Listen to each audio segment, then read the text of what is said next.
Negara Republik Indonesia melaksanakan rapat persiapan yang diikuti oleh berbagai subsatuan kerja Polri.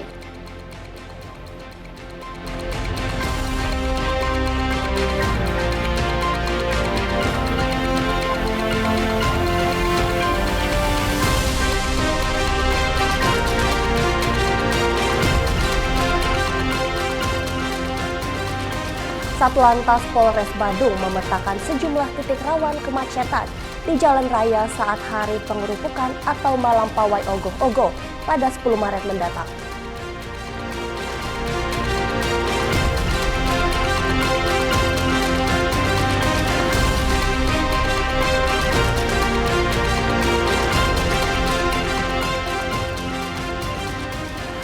Upacara penutupan pembinaan dan pelatihan kemampuan dasar Brimob digelar di Mako Batalion A Pelopor Satbrimobda Polda DIY.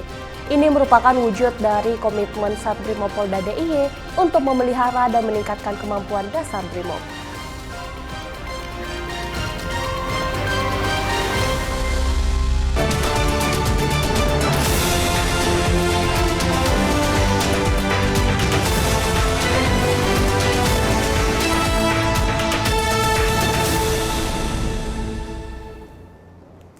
Selamat siang pemirsa, Presisi Siang kembali hadir untuk Anda.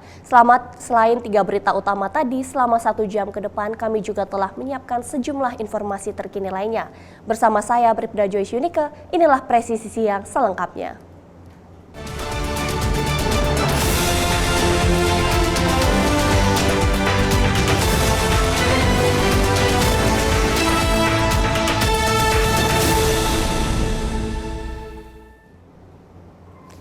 Dalam rangka menyambut serta mempersiapkan Rakernis Polri 2024, Kepolisian Negara Republik Indonesia melakukan rapat persiapan yang diikuti oleh berbagai subsatker Polri.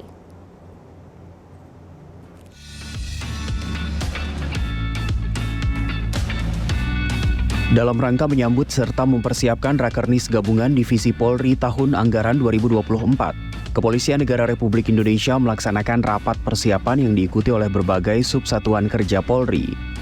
Dilaksanakan di ruang rapat Provos Div Propam Polri, Gedung Mabes Polri, Jakarta.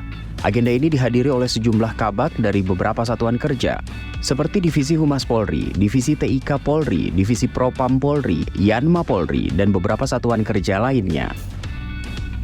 Rapat dipimpin oleh Karo Provos Div Propam Polri, Brigjen Pol Sumarto, membahas seluruh persiapan sarana dan prasarana baik teknis maupun non-teknis terkait rencana pelaksanaan Rakernis Gabungan Divisi Polri tahun anggaran 2024 agar bisa terlaksana dengan baik.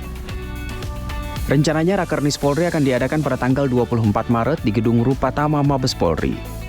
Rakernis merupakan rapat besar yang dihadiri oleh seluruh satuan kerja Polri dalam rangka meningkatkan pelayanan setiap fungsi Polri untuk menyambut era transformasi digital 4.0.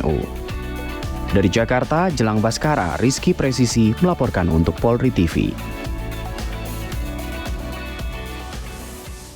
Beralih ke informasi lainnya, sepasang kekasih di Kabupaten Kediri terpaksa berurusan dengan polisi karena menggugurkan kandungan. Menurut Kapolres Kediri AKBP Bimo Arianto, kedua pelaku beralasan menggugur kandungan karena menjalin hubungan di luar nikah sehingga merasa takut diketahui orang tuanya.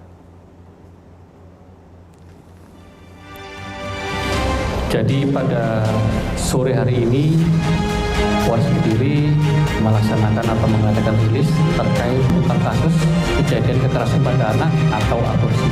Jadi awal mula terungkapnya ini adanya penemuan janin di Desa Pule, Kecamatan Gandar, Kabupaten Kediri oleh warga. Tumpukan tanah setelah digali ada janin yang diperkirakan usianya 4-5 bulan. Dari sini Satreskrim dengan Polsek Kandar melaksanakan penyelidikan dan ditemukan pelakunya, yaitu orang tua dari janin tersebut.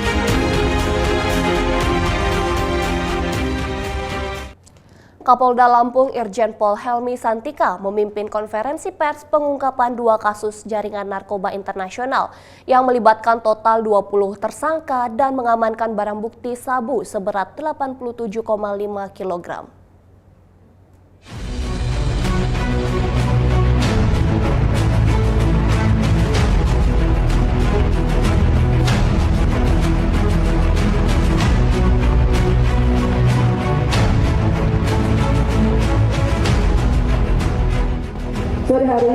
kita akan melaksanakan press conference terkait pengungkapan tindak pidana narkotika oleh Dirres Narkoba Polda Lampung sebanyak 67,5 kg sabu. Hari ini kita akan menyampaikan hasil ungkap narkotika jenis sabu yang dilakukan oleh Direktorat Narkoba Polda Lampung. Direktorat Narkoba Polda Lampung telah berhasil menangkap pelaku narkotika jenis sabu dengan total keseluruhan ada 2 kasus ya. Ada 2 kasus dengan tersangka dari 2 kasus tersebut berjumlah 20 orang. Kemudian total barang bukti narkotika jenis sabu yang bisa kita amankan dari 2 kasus tadi berjumlah kurang lebih 87,5 kg. Kemudian juga terdapat beberapa barang bukti berupa kendaraan bermotor, ada 6 kendaraan bermotor roda 4. Handphone yang digunakan ini ada sekitar 20 unit. Kemudian kalau kita hitung nilai ekonomis dari keseluruhan barang bukti narkoba jenis sabu yang berhasil kita amankan yaitu sejumlah 87,5 kg, ini setara dengan nilai kurang lebih 131 miliar 250 juta rupiah. Kemudian angka prevalensi masyarakat yang bisa kita selamatkan dari kegiatan ini setara dengan sejumlah 350.380 orang.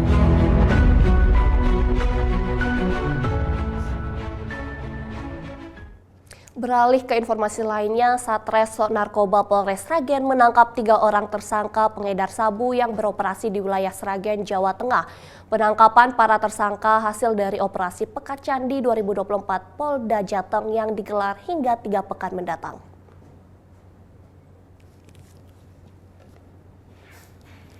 Terendus beroperasi edarkan sabu di Sragen, Jawa Tengah. 3 orang tersangka berhasil ditangkap Satuan Reserse Narkoba Polres Sragen. Kepala Reserse Narkoba Polres Sragen, AKP Hermawan, menghadirkan 3 orang tersangka saat menggelar konferensi pers di ruang Satres Narkoba Polres Sragen. Penangkapan para tersangka hasil dari operasi kepolisian yang digelar jajaran Polda Jateng dengan sandi operasi penyakit masyarakat atau Pekat Candi 2024 yang digelar hingga 3 pekan mendatang. Mewakili Kapolres Sragen AKBP Jamal Alam, Kasatres Narkoba AKP Herawan mengatakan dari ketiga tersangka tersebut, tersangka berinisial EN alias N, warga Mondokan Sragen, ditangkap di pinggir jalan raya Gemolong, Karanggede. Sementara 2 tersangka lainnya AS warga Grampal Sragen serta tersangka S alias A warga Gondang Sragen ditangkap petugas di rumah masing-masing melalui operasi penggeledahan.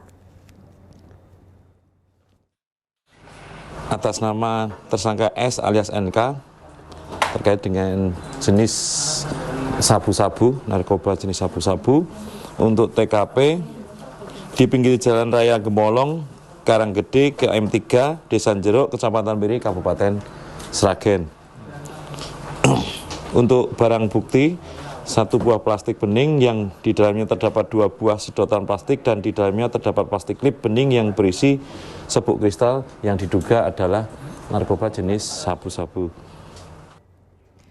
Satuan Reserse Kriminal Polresta Balerang ungkap kasus pelaku pembunuhan berencana oleh oknum security di depan kantor pemasaran ruko Oriza Hill, Batam pada Rabu 6 Maret 2024. Satreskrim Polresta Barelang amankan pelaku berinisial RP berusia 62 tahun yang melakukan pembunuhan berencana dengan motif sakit hati karena gajinya selama 1 bulan menjaga lahan tidak dibayarkan oleh pemilik lahan PT Mega Trijaya sebesar 3 juta rupiah. serta sejumlah barang bukti berupa bilah parang hingga 1 unit sepeda motor merek Honda Beat milik tersangka. Kasat Reskrim Polresta Barelang Kompol Dwi Ramadanto mengatakan pelaku menyerahkan diri untuk diproses hukum oleh Polresta Barelang setelah melakukan pembunuhan tersebut. Hal tersebut disampaikan dalam konferensi pers yang digelar di ruang kerja Kasat Reskrim Polresta Barelang. Tersangka dengan menggunakan 1 unit sepeda motor merek Honda Beat BP 3278AI berangkat dengan membawa 1 bilah parang yang diselipkan ke dalam 1 buah payung. Dan setibanya di lokasi kantor pemasaran tersebut, tersangka langsung masuk ke kantor pemasaran dan bertemu dengan korban serta 1 orang perempuan yang kita ketahui itu adalah merupakan istri daripada korban. Dan menanyakan di manakah Pak William, dan dijawab oleh yang perempuan kalau mau ketemu Pak William harus hubungi dulu. Karena saat itu ada perempuan, sehingga tersangka mengurungkan niatnya dan pergi ke warung yang tidak jauh daripada TKP di Porizahil tersebut. Tersangka melihat perempuan tersebut pergi dari ruko tersebut. Tersangka ini kembali datang dan menemui korban di mana Pak William, dan dijawab oleh korban kalau nyari Pak William harus dihubungi dulu. Namun karena jawaban tidak memuaskan dan merasa dipermainkan, tanpa berpikir panjang tersangka langsung menebaskan 1 bilah parang ke kepala bagian belakang. Atas perbuatannya pelaku dijerat dengan pasal 340 KUH Pidana dan atau pasal 338 KUH Pidana dengan ancaman hukuman pidana penjara seumur hidup atau selama waktu tertentu, paling lama 20 tahun. Dari Humas Polresta Barelang melaporkan untuk Polri TV. Tetaplah bersama kami, Presisi Siang akan segera kembali.